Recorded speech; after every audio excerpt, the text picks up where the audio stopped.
Damn, I'm hungry. Where my food at?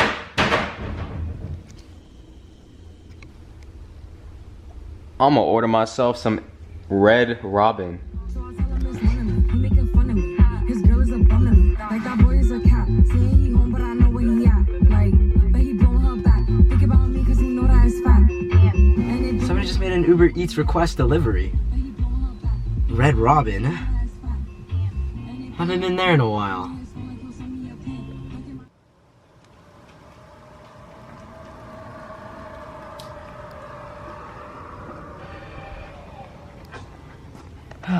Well, guess I'm here.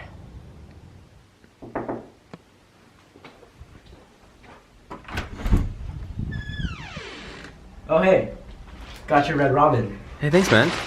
You enjoy it. You too. Dude, that guy was so hot.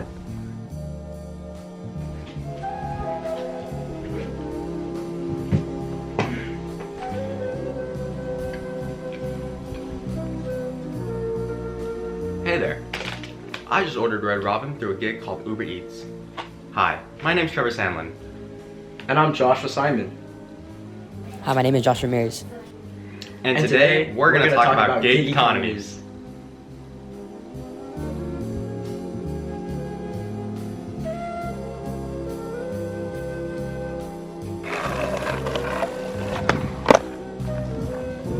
So what's a gig economy? The term gig economy refers to a labor market where short-term contracts or freelance work are prevalent. In recent years, with technological advancements and innovation through the internet, the market is largely driven by the rise of online platforms that connect workers with potential clients or consumers. A few examples of popular internet-based platforms that provide the opportunities for people to find freelance work include Uber Eats, Uber, and Fiverr.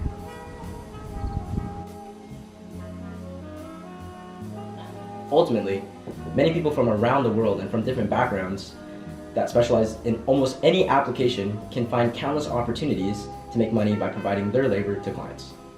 Today, we will be specifically talking about independent music artists and their role in a gig economy. Some ways independent music artists can work in a gig economy include Performing live gigs. Music artists can use online platforms to promote their live shows and connect with potential venues or promoters who can book them for gigs. As we already mentioned, music artists can offer music services such as songwriting, producing, mixing, or mastering on various platforms like Fiverr, Upwork, and SoundBetter. They can also collaborate with other independent artists through various online platforms and create new music projects. Here's an interview with a local freelance trumpet player, Nathan. Hi, I'm Nathan, senior here at RTS. Alright. So, you are a professional trumpet player, and you've got yourself a gig, right? So how did you obtain this gig opportunity? Actually through my trumpet teacher, he reached out and said, hey, I have this possibility for you, just go ahead and contact the church where you'll play, and so I did, and they wanted to hire me. Cool. What requirements must you fulfill to be qualified for the gig? You just have to be proficient enough to be able to play the pieces, and so for me, I've been playing trumpet since 5th grade, and so, I have quite a bit of experience. Mm-hmm. And what is it like as a music artist to take part in the gig? It's really fun, it's just, because it's me and not as much a big ensemble, I have a lot more creative liberty on what I get to play, and also on the stuff that I do play. Mm-hmm. And then the final question, how much did you ultimately make from playing, and how often are you planning to find a gig in the future? So for one time, it's $200, and I've done the gig around 4 times, so it's around $800 that I've made so far, and I just plan on doing whenever I can, usually on big holidays. Cool. Thank you for your time, Mr. Allegre. Of course. Our research found that successful entrepreneurs have a high focus on money. But this doesn't mean that you're in it only for the cash. Rather, it means that you're motivated to work on the commercial and financial side of business. You'll be focused on profit and loss and margins. This is essential because one of the biggest challenges as a gig worker is getting enough gigs to make it financially viable. You don't want to max out your hours only to find out that you're still not making enough to pay the bills. In a gig economy, skills, they matter. The more skills you can sell, the more money you can make. Come on. It's not uncommon for one gig worker to toggle between two different apps. Food delivery and rideshare, for example, in one day.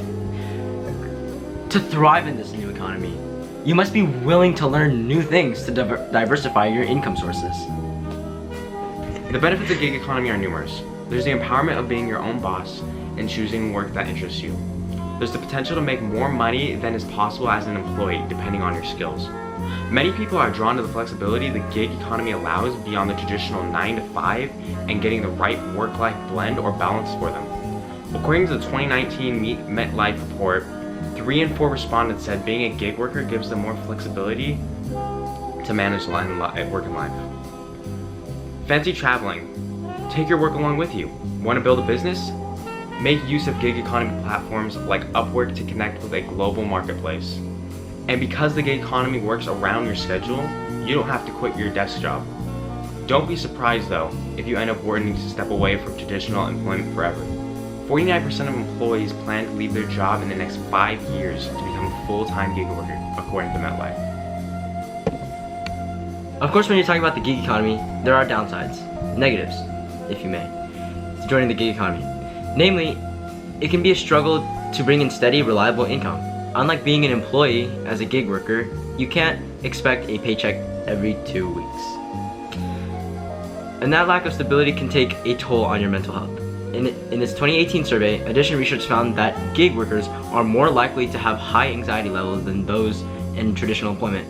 And those who rely on the gig economy as their primary source of income, 80% say it would be hard for them to cover an unexpected expense of $1,000. The coronavirus pandemic exposed another downside of the gig economy. Even when demand is high, gig workers' earnings can suffer. As Time magazine reported, although demand for services like grocery delivery skyrocketed during quarantine, so too did the supply of gig workers thanks to people who lost their jobs and needed a way to earn money. That meant more workers competing for each gig that came through, driving wages down. And lastly, being a gig worker means you don't get the benefits that come with traditional employment, such as health insurance, stock options, and $401,000. And lastly, being a gig worker means you don't get the benefits that come with traditional employment, such as health insurance. So you have to take that into account when calculating how much you'll need to earn on your contract work to make it worth leaving your desk job. So there you have it. Now you should know the main concept of what a gig economy is and how an individual can offer their own personal labor in exchange for money. Thanks for tuning in. We hope to see you around. And as always, stay economical.